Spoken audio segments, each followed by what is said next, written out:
Ini peserta didiknya dari selain dari Situs Koletehan, dari mana lagi, Mas Intan Andi? Musada, Nes, dari Unpad, dari Muhammad Tamrin. Ada beberapa yang saya remove karena dia tidak on kamera.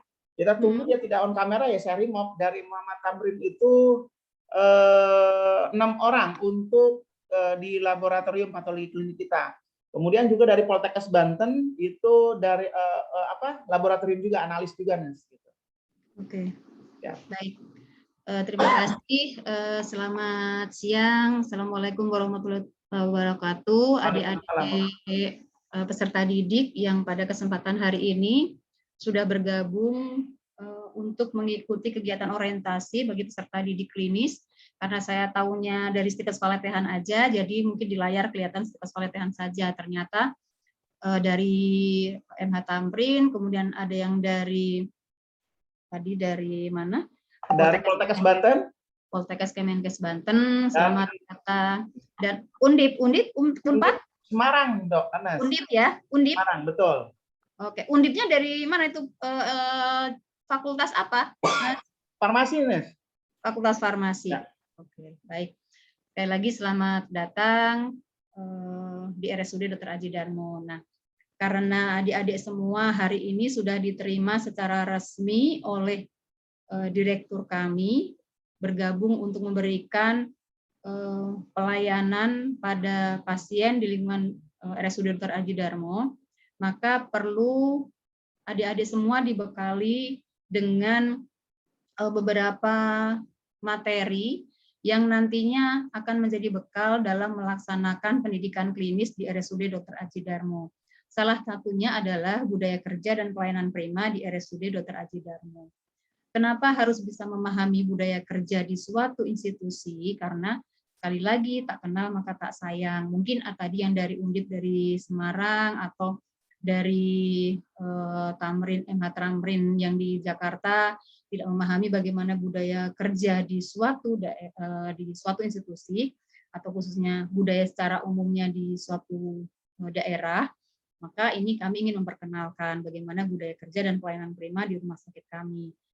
Setelah bergabung, maka nanti budaya kerja dan pelayanan prima itu harus dapat kita cerminkan dalam sikap dan perilaku peserta didik dalam melaksanakan pendidikan klinis di RSUD Dr. Aji Darmo. Ini perkenalkan, saya Deni Triasi, tadi sudah sedikit diperkenalkan oleh Mas Andi. Saya diberikan amanah sebagai Kepala Bidang Keperawatan. Kemudian saya pernah belajar di UI untuk S1 keperawatannya dan S2 keperawatannya juga di UI tahun 2007. Pengalaman kerjanya saya pernah bekerja di beberapa tempat di situ dan terakhir atau paling lama mungkin di sini karena mengikuti suami. Nah, itu sedikit perkenalan saja. Nah, ini adalah materi yang akan saya sampaikan pada hari ini. Mudah-mudahan insya Allah waktunya cukup. Saya akan coba untuk lebih singkat lagi. Nanti mohon dicermati jika ada suatu hal yang perlu pemahaman bersama, silakan dapat ditanyakan.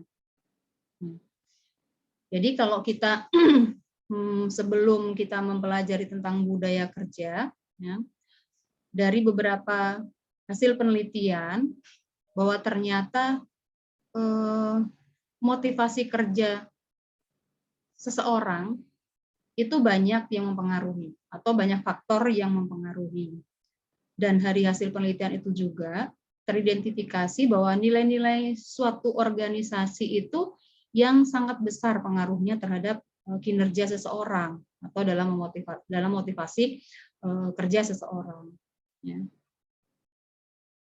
Nah, ini kalau melihat gambar ini, adik-adik pasti yang orang Banten sudah tahu kalau ini adalah apa ini?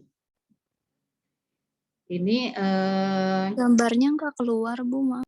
Oh, gambarnya nggak keluar? Di saya keluar. Kenapa?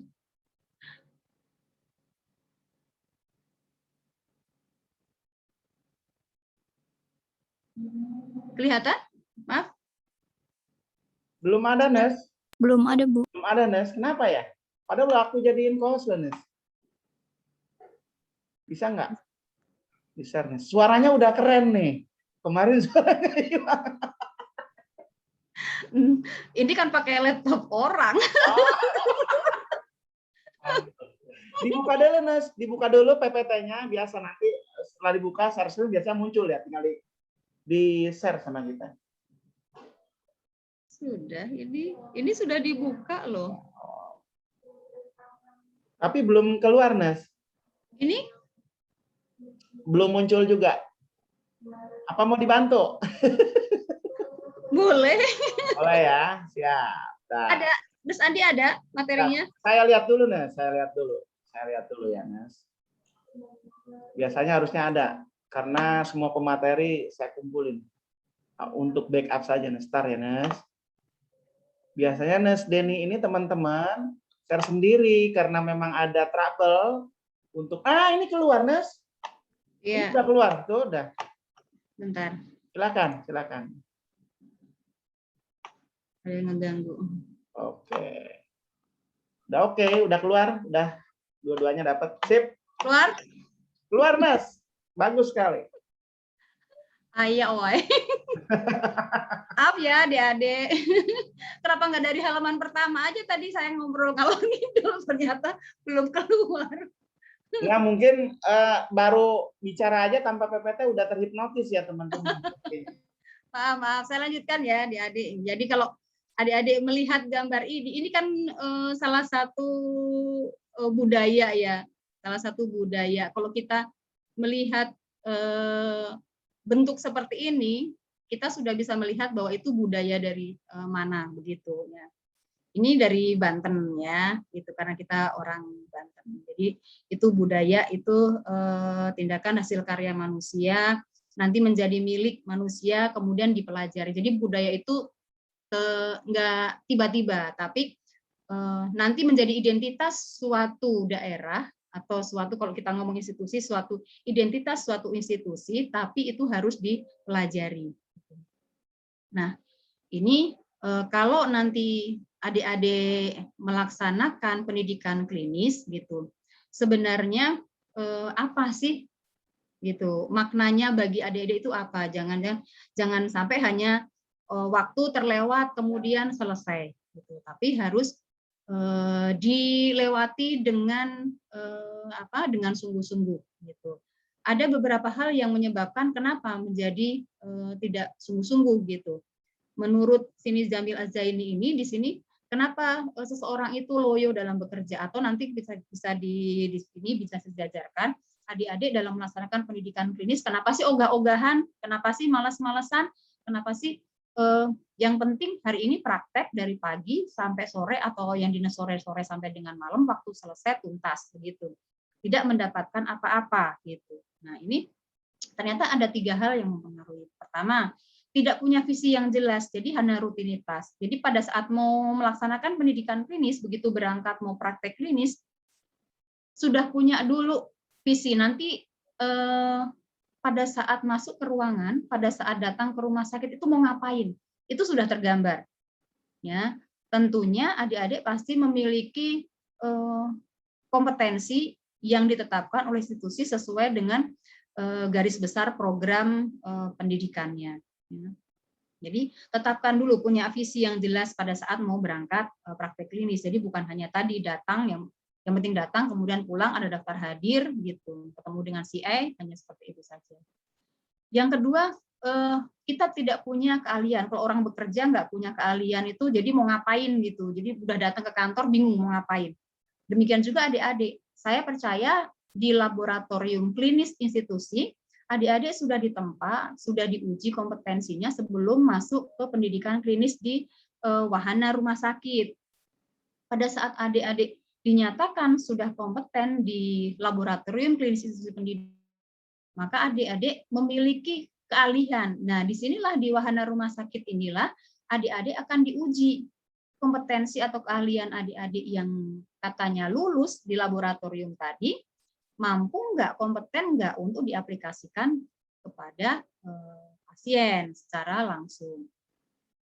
Yang ketiganya, tidak mencintai pekerjaan itu atau tidak mencintai profesi. Misalnya adik-adik menjadi perawat, menjadi bidan, menjadi apoteker, menjadi farmasis, menjadi analis atau TLM, tapi bukan karena passion-nya, bukan karena keinginan sendiri, tapi misalnya karena atas kehendak orang tua, karena orang tua bilang, udah sekolah aja di kesehatan, karena nanti selalu pekerjaannya banyak dan sebagainya, sehingga suka tidak suka adik-adik mengikuti keinginan orang tua. Nah, mudah-mudahan dengan adik-adik mencintai pekerjaan atau profesi yang dipilih itu, maka tadi tidak akan ada kita loyo dalam bekerja. Kayak Nurse Andi ini semangat, dia mencintai profesinya sebagai perawat.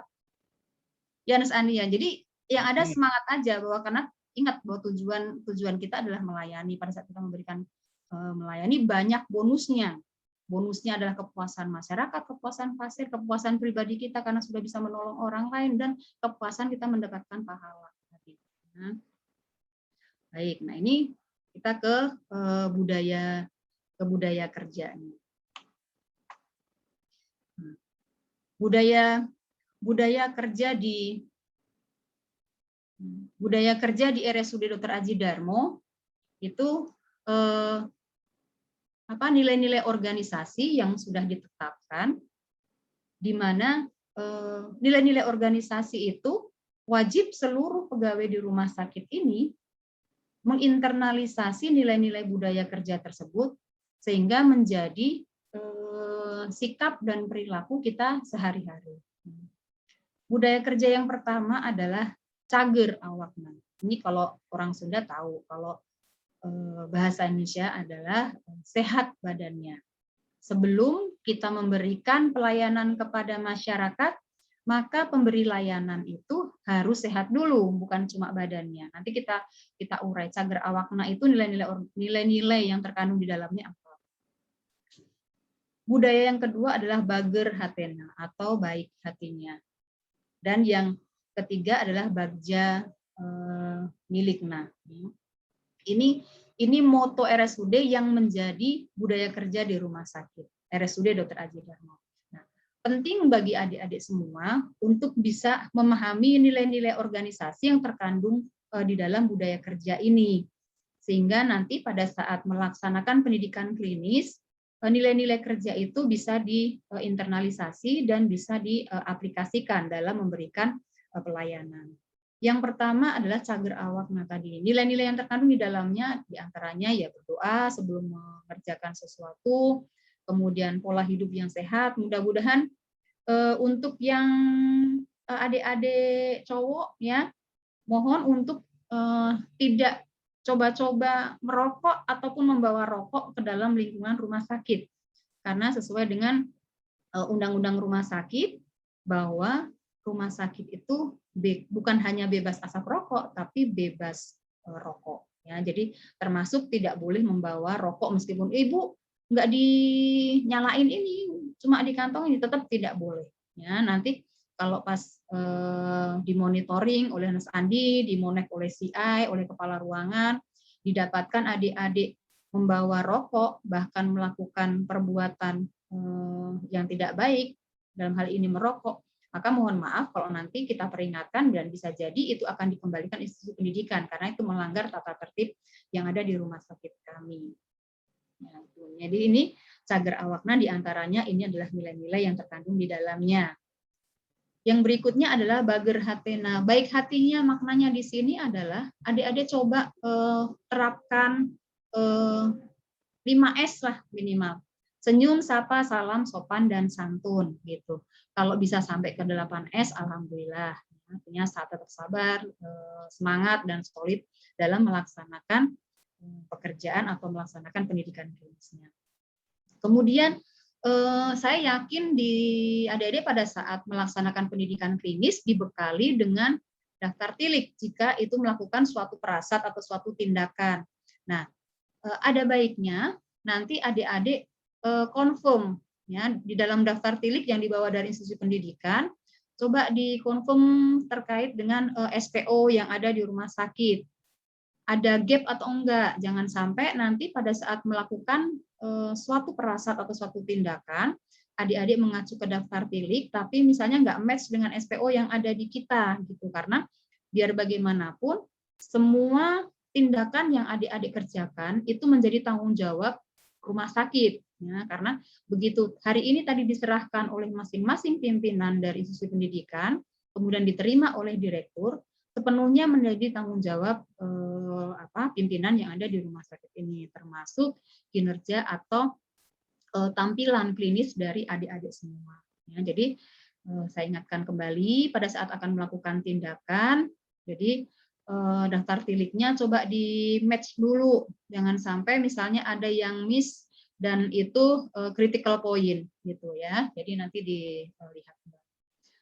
Berikutnya adalah nilai-nilai organisasi yang terkandung pada budaya kerja yang ketiga, yaitu bagja milik. Nah, artinya bahwa kita bersyukur atas semua rezeki yang kita peroleh. Mau kita menerima banyak sedikit, kita bersyukur bahwa rezeki itu kita peroleh dari hasil usaha kita melakukan kinerja gitu. Dan saya yakin kalau kita bersyukur pasti di dalamnya ada suatu kebahagiaan atas apa yang sudah kita kerjakan. Baik, berikutnya kita ke konsep pelayanan prima. Untuk memahami suatu konsep pelayanan prima, karena kita sebagai profesi pemberi asuhan, tadi mau perawat, mau farmasis, mau PLM, mau apoteker, gitu ya, nantinya ke depannya. Sebagai profesi pemberi asuhan harus mampu memberikan pelayanan secara prima. Apa sih konsep pelayanan prima atau apa sih definisi pelayanan prima itu gitu ya.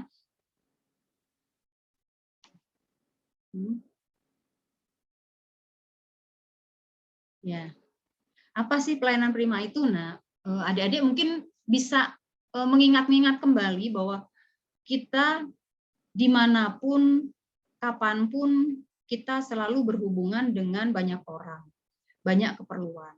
Dalam suatu proses interaksi itu, kita pasti bisa menilai, nah, coba adik-adik ingat, pengalaman-pengalaman pribadi yang positif yang terkait dengan adik-adik menerima suatu pelayanan, saya yakin adik-adik akan mendapatkan kesan-kesan yang positif dan negatif pada saat adik-adik memberikan ataupun menerima pelayanan. Kalau sekarang adik-adik belum memberikan pelayanan, berarti menerima pelayanan.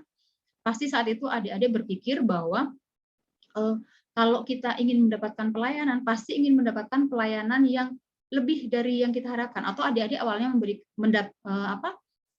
memiliki harapan bahwa kalau saya mendapatkan pelayan harus yang cepat, harus yang mudah, harus yang murah gitu. Tapi kualitas pelayanannya harus baik. Itu selalu yang diharapkan oleh setiap orang dimanapun kita berinteraksi. Nah, apakah harapan itu sesuai pada saat itu? Belum tentu juga. Kadang ada yang sesuai, kadang yang tidak. Nah, kita sebagai profesi pemberi asuhan, kita harus mampu untuk memberikan pelayanan yang lebih dari apa yang diharapkan oleh pengguna layanan itu. Itu yang disebut sebagai pelayanan prima. Memberikan pelayanan lebih dari apa yang diharapkan oleh si penerima layanan. Untuk dapat atau untuk mampu memberikan pelayanan prima, maka sikap mental yang positif ini yang harus dibangun. Sebelum memberikan asuhan kepada pasien kita harus bangun dulu sikap mental yang positif pada diri si pemberi asuhan. Kita harus berpikir bahwa pekerjaan yang akan kita kerjakan itu adalah suatu pekerjaan yang kita pilih dengan sungguh-sungguh, bukan karena suatu hal yang terpaksa. Saya yakin kalau kita milih profesi saat ini dengan keterpaksaan, pasti hasilnya juga tidak baik. Artinya pada saat kita memberikan pelayanan kepada pasien pun pasti bisa terkesan ogah-ogahan. Kalau mau kontak dengan pasien menghindar dan lain sebagainya, atau ada kesulitan sedikit kemudian putus asa. Tapi kalau adik-adik memilih pekerjaan atau memilih profesi yang sekarang ini adalah suatu pekerjaan yang benar-benar menjadi keinginan kita, insya Allah itu akan menjadi suatu hal yang berpengaruh nantinya pada perilaku kita sehari-hari dalam memberikan pelayanan. Pekerjaan juga menjadi lancar, kita dalam memberikan pelayanan juga lebih tulus, lebih profesional gitu. Karena tadi bahwa kita memang niat gitu. Kita memang punya niat yang baik gitu ya, gitu. Sehingga motivasi kerjanya akan lebih tinggi. ini adalah 3 sikap mental positif yang kecenderungan dalam kita bekerja, kita bisa menilai. Nanti adik-adik bisa melihat, adik-adik tipe yang seperti apa. Ya, ada 3 sikap mental yang itu akan tercermin. Yang pertama adalah sikap mental yang reaktif. Ya, kita identifikasi, kita tipe seperti apa. Tipe yang reaktif itu dia biasanya merasa lebih hebat dibandingkan orang lain. Bisa jadi dalam namanya bekerja, pasti dalam satu kelompok itu kita bertemu dengan sejawat atau profesi lainnya yang tujuannya sebenarnya sama, adalah untuk kualitas pelayanan atau kepuasan pasien. Nah, tipe yang reaktif ini tadi dia merasa lebih hebat dari orang lain. Saya nggak perlu orang lain, saya bisa mengerjakan ini semuanya sendiri. Ya. Kemudian lebih sering menyalahkan orang lain atas ketidakmampuan dia sendiri. Kemudian kerjanya asal-asalan, nggak ada persiapan, tidak punya prioritas. Mana yang begitu datang ke ruangan, apa sih yang harus saya kerjakan, yang mana dulu? Bukan malah mencari siapa yang harus mengerjakan apa yang harus saya kerjakan, gitu ya. Itu tipe-tipe reaktif seperti itu. Jadi merasa bahwa dirinya sempurna, padahal justru dia dengan merasa dirinya sempurna tadi, banyak dia terjebak pada hal-hal yang seharusnya tidak dia kerjakan tapi malah dia kerjakan. Yang seharusnya dia kerjakan justru malah tidak dia kerjakan. Jadi kemudian tipe reaktif ini seringnya berpikir ke hal-hal yang negatif atau negative thinking. Kemudian tipe yang kedua adalah tipe yang inaktif. Ini juga tipe yang sebaiknya juga dihindari, sama seperti yang tipe reaktif tadi. Kalau tipe inaktif ini kebalikannya dari tipe reaktif. Kalau ini dia sebodoh lah gitu. Gimana nanti, yang penting nanti datang aja dulu lah ke rumah sakit, datang aja ke ruangan. Gimana nanti ada pasien ya syukur, nggak ada pasiennya ini dapat kompetensi sesuai tuntutan dari institusi pendidikan ya syukur, kalau nggak ada ya sudah gitu. Atau nanti kalau misalnya sudah bekerja, ada kepala ruangan ngasih tugas ya dikerjakan, kalau enggak ya udah nggak usah nyari pekerjaan. Ini tipe-tipe inaktif ya. Jadi dia ingin kerja yang gampang-gampang aja, tidak suka tantangan. Jadi tidak, semangatnya itu tidak ada, staminanya kurang. Tidak mau mengambil resiko. Ini juga sama, berpikir negatif atau negatif thinking. Sikap mental inilah yang harus kita bangun, ya, sikap mental yang proaktif, di mana sikap mental proaktif ini memiliki wawasan yang luas, ya, sehingga kalau dia memiliki wawasan yang luas, dia pasti mampu mengidentifikasi kelemahan dia apa atau ketidakmampuan dia apa. Sehingga kalau dia bisa mengidentifikasi kelemahan dan kelebihan dia akan gunakan kelemahan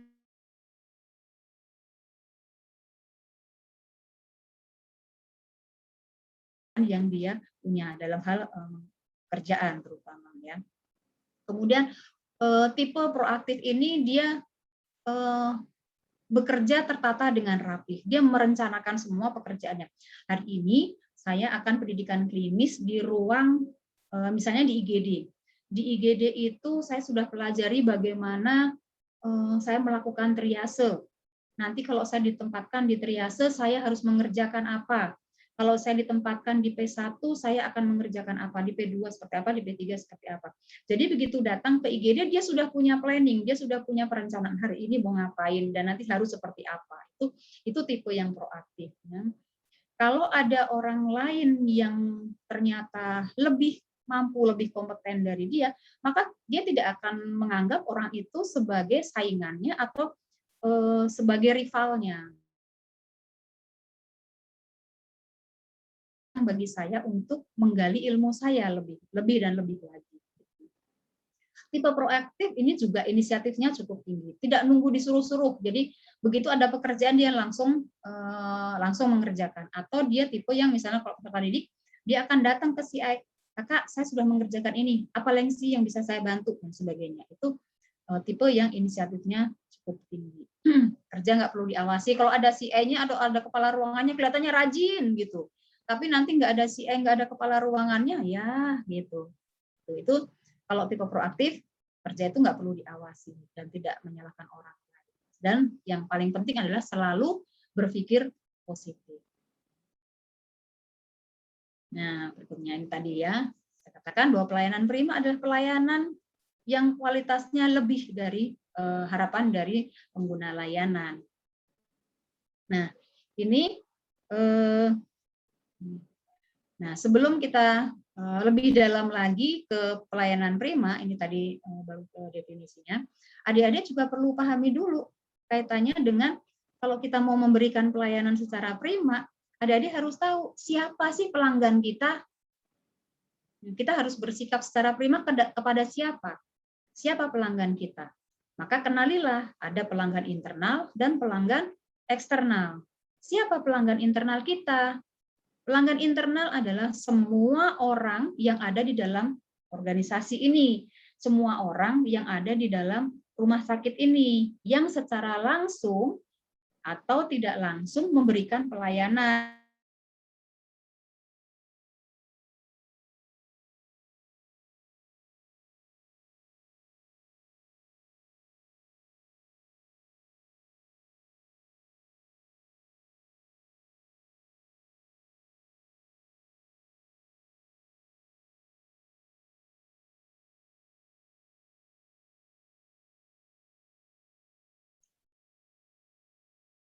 Ada sedikit gangguan Ibu Den.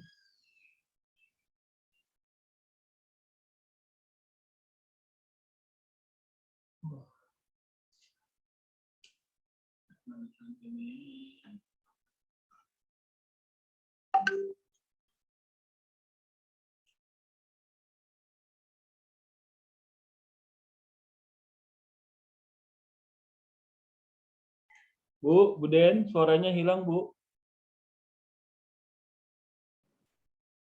Ya. Oh, siap. Udah, siap. Lanjut, Bu. Tadi hilang sedikit suaranya. Walah, saya nggak ngerti kenapa jadi. Sudah ada lagi, Bu Den, suaranya. Ya, sudah ada lagi? Sudah. Bagus.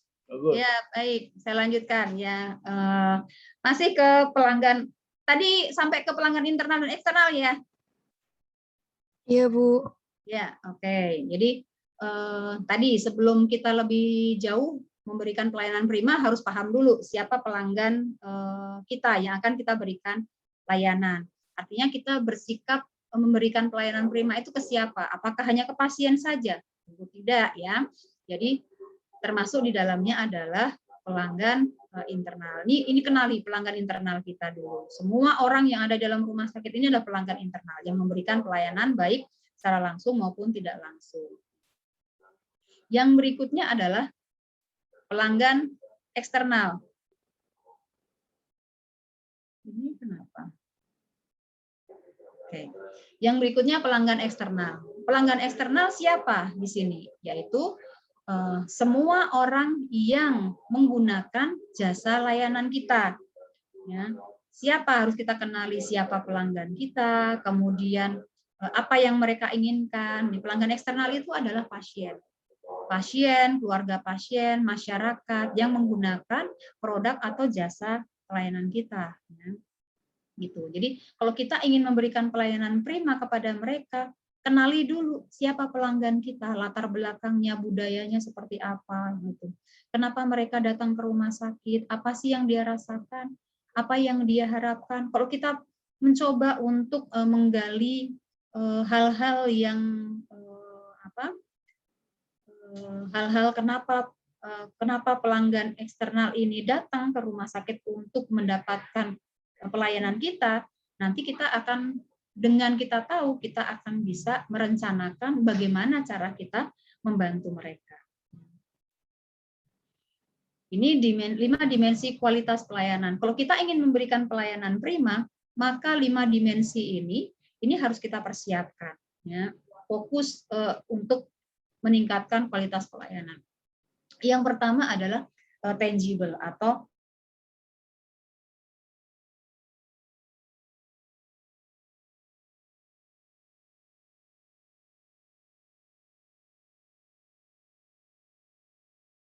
Nes, nge-lag Nes. Halo, jaringannya kayaknya Nes. ya? Jaringannya kayaknya ya kok kayak terputus-putus apa saya aja ya yang mendengarkan seperti itu? Ya, sama kayaknya ya. Sawi juga menganggukkan kepala, artinya sama, Nes.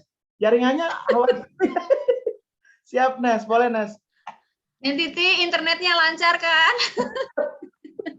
Oke, Nes. Maaf ya. Tadi terhenti-henti gitu. Jaringan. Siap. Ya, baik. Tadi mungkin sempat keluar juga kayaknya Mas Andi, sempat ketutup juga. Iya, bisa jadi, Nes. Baik, saya lanjutkan ya. Tadi sebagai penampil atau sebagai pemberi asuhan di sini ada 5 dimensi kualitas pelayanan yang perlu diperhatikan. Yang pertama, penampilan fisik dalam hal ini performan dari profesi pemberi asuhan. Dimensi yang kedua adalah empati. Kalau kita mau memberikan pelayanan prima, maka bangun rasa empati, kepedulian, perhatian secara individu kepada pelanggan atau kepada pasien kita, agar mereka juga merasa bahwa diterima meskipun dengan segala keluhan yang mereka sampaikan. Kemudian reliability, kita harus mampu diandalkan oleh mereka karena mereka datang ke sini itu untuk mendapatkan pelayanan, sehingga harapan mereka terhadap kita cukup besar. Ya, mereka berharap bahwa kalau datang ke rumah sakit itu dilayani dengan baik, kemudian pulang dengan sembuh gitu ya.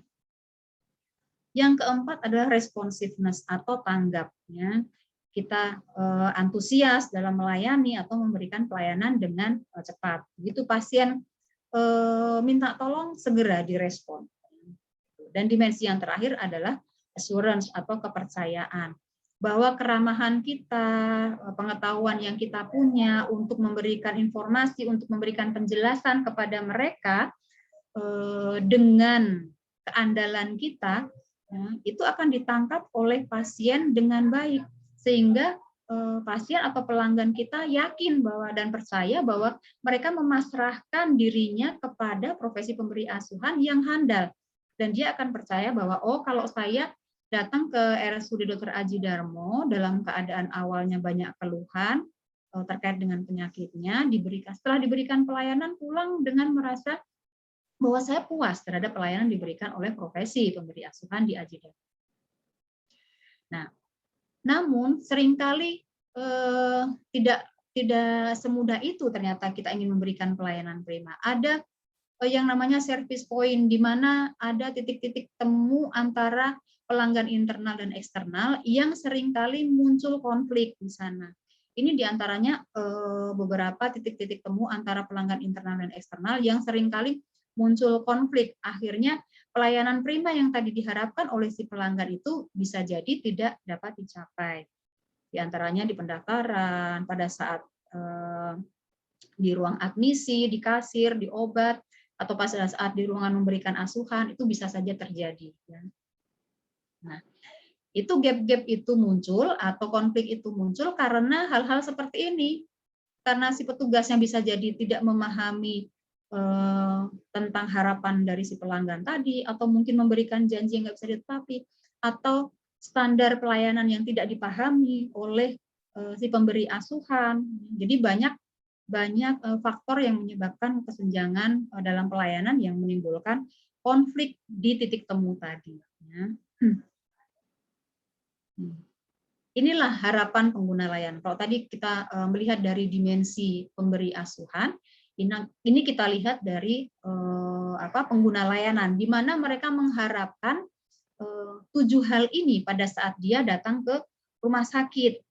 Yang pertama, dia ingin kejelasan informasi. Kalau saya datang ke rumah sakit itu prosedur pelayanannya seperti apa? Bagaimana kecepatannya, biaya, siapa petugasnya, apa saja yang persyaratannya.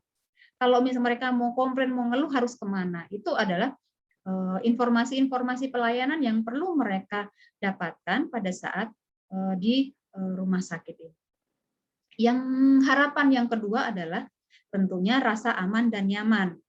Ini pun bukan hanya pelanggan eksternal saja, tapi karena kita berbicara terkait dengan harapan dari seorang pelanggan, di mana kita pemberi asuhan, maka rumah sakit harus mampu memberikan rasa aman dan nyaman. Termasuk kita sebagai profesi pemberi asuhan, harus mampu menciptakan rasa aman dan nyaman pada pasien atau pengguna layanan tersebut, sehingga mereka pada saat menggunakan rumah sakit ini akan mengalami atau mendapatkan kepuasan dalam hal rasa aman. Mereka mengharapkan sarana prasarana yang memadai, pasti, tertib, kemudian ada kemudahan-kemudahan bagi difabel gitu ya. Nah, ini kembali lagi ngomongin rasa aman dan nyaman. Alhamdulillah di RSUD Dr. Adji Darmo hampir seluruh ruangan perawatan saat ini sudah AC. Ya, alhamdulillah. Hampir seluruh ruangan sudah AC. Setahu saya sudah seluruhnya AC ya. Karena baru-baru ini ruang duku dipindahkan ke Jeruk hari ini, di mana Jeruk sudah AC, sehingga tinggal 2 ruangan atau 3 ruangan yang akan direnovasi lah yang belum dilengkapi dengan AC. Nah itu yang itu ya termasuk memberikan upaya untuk memberikan rasa aman dan nyaman pada pasien. Harapan yang ketiga adalah petugas yang profesional. Ya, nih kalau kita mau profesional maka harus mampu menampilkan poin-poin ini, harus mampu ramah, harus bisa menghormati pasien, harus sabar, ya, punya pengetahuan baik dan seterusnya. Itu petugas yang profesional. Harapan yang keempat adalah ingin dilayani dengan adil. Artinya, mana yang harus diprioritaskan, mana yang harus didahulukan pada saat kita menghadapi situasi di mana kita harus membuat suatu prioritas.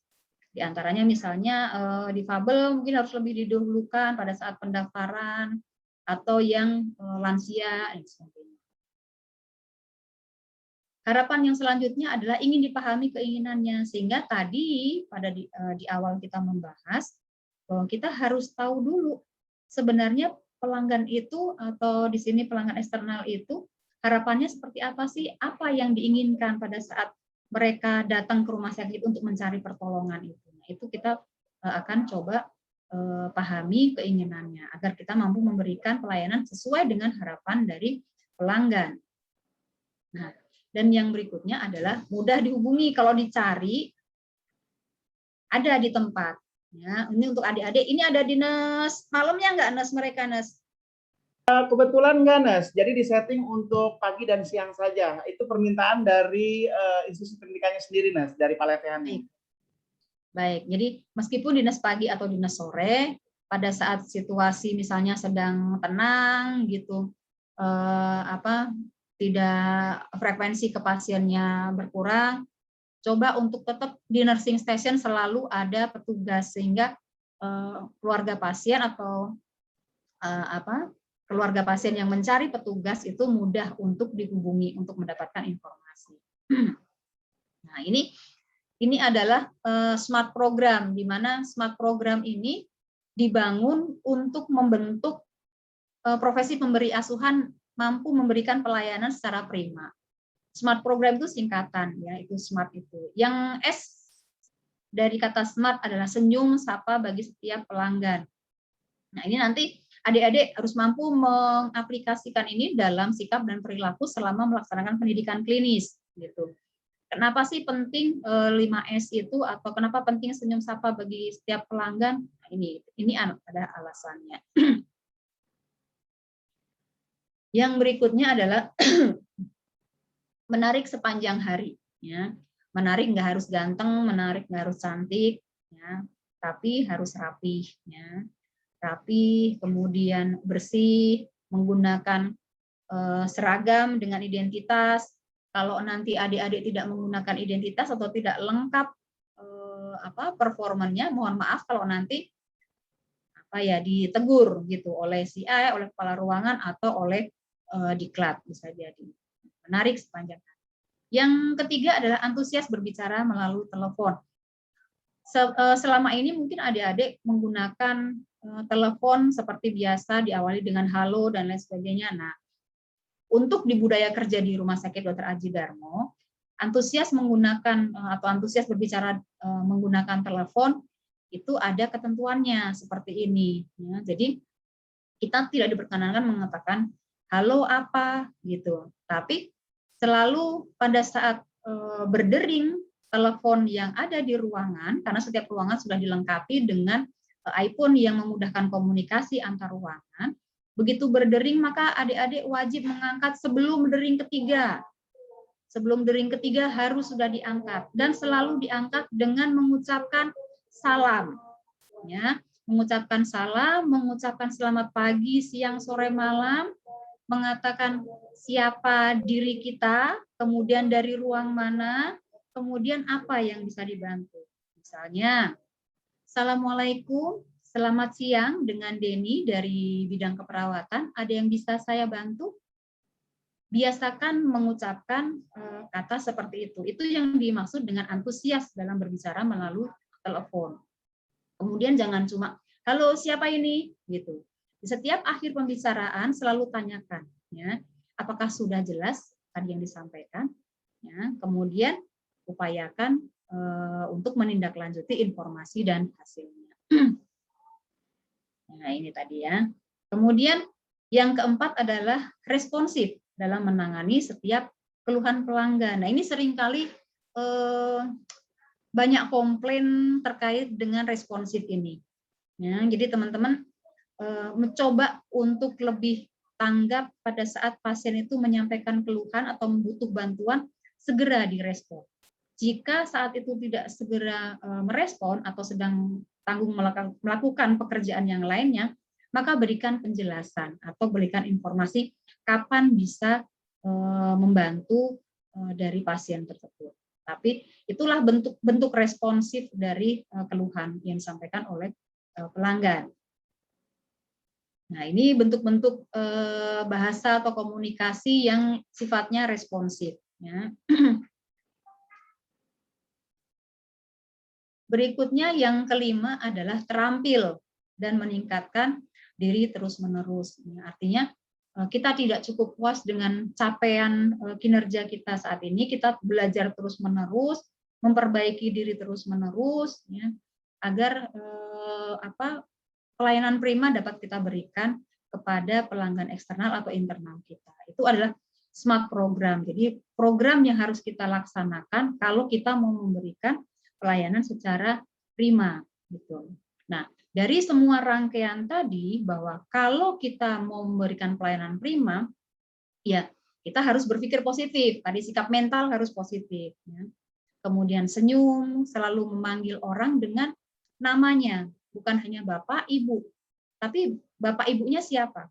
Tadi pada saat pemberi materi SKP, salah satu SKP adalah tadi apa? Identifikasi pasien, ya, gitu.